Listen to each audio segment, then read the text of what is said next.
Hi, it's Adam from WebStarts. Today I'll be talking a little bit about 10 reasons that you shouldn't use WordPress to build your website. The first reason is because WordPress is difficult to install. WordPress was designed to be self-hosted, which means that you'll have to go out and find a server to host your WordPress installation.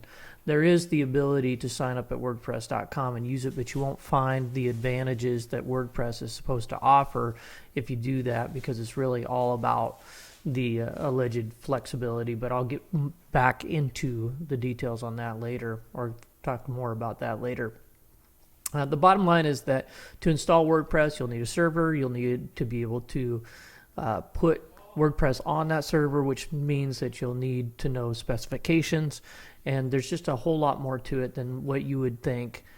And that's the first reason why WordPress is a bad idea to host your website. The second reason is that you'll have to know some code if you want to do anything custom. If you want to customize a theme, meaning change the look or feel of the website. I know that you can go out and you can purchase a theme from a website, but chances are that's not going to work perfectly with your plan right out of the box, and you're going to need to make some adjustments to it.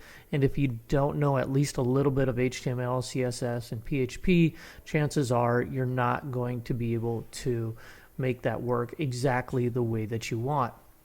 The third reason why you shouldn't use WordPress is because you'll be spending a lot of times on forums looking for plugins and things to work with your website, simply because by its open nature, if you want WordPress to do anything dynamic, you're going to need to find a plugin.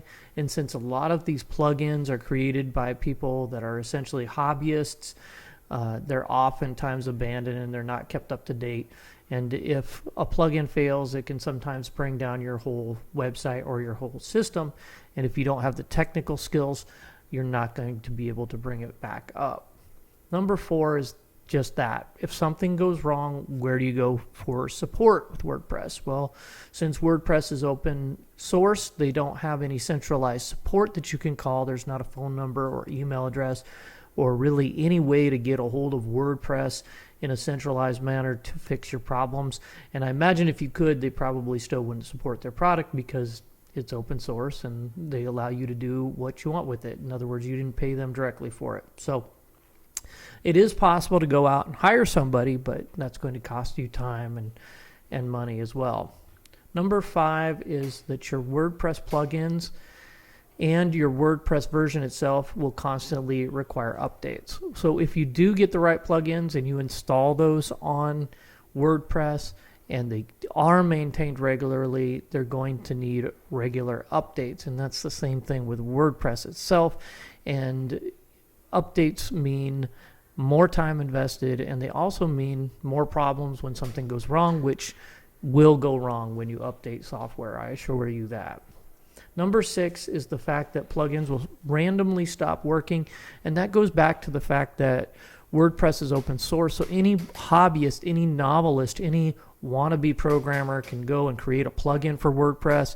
And if you stumble on that plugin on the web and you install it because you think, hey, great, this is just what I'm looking for, and it works for a little bit, they run out of money to host that plugin, or they stop maintaining it, the WordPress version stops supporting it, and they move on to their day job, then you're left with a broken plugin and nowhere to turn for help.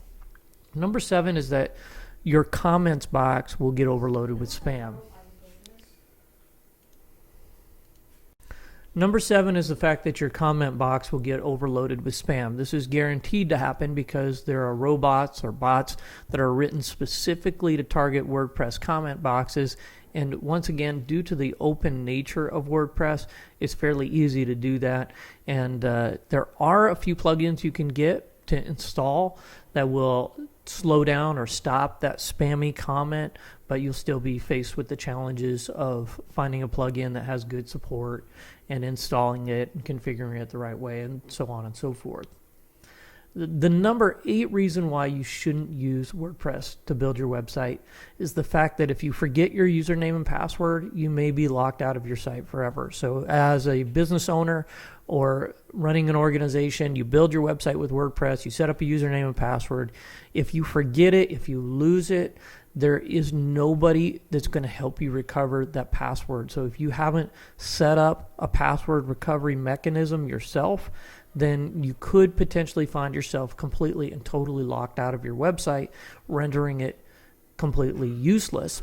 Of course, you can go out and probably hire somebody to hack their way into that box and recover it, and that's actually going to be what I talk about in the 10th reason. But the 9th reason why you shouldn't use WordPress is the fact that you'll be on your own when it comes to hosting and backup.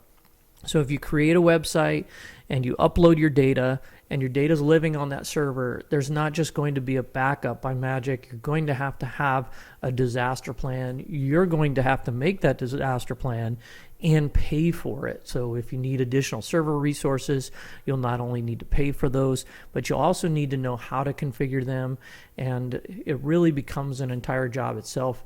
If you use a website builder like WebStarts, we already have people and resources that work on that. So the number 10 reason why you shouldn't build your website with WordPress are the security risks and vulnerabilities.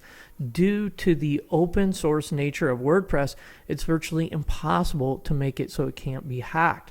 After all the code, the configuration, everything, every part of WordPress is open to everyone all around the world, whether they be in the United States or on the other side of the world.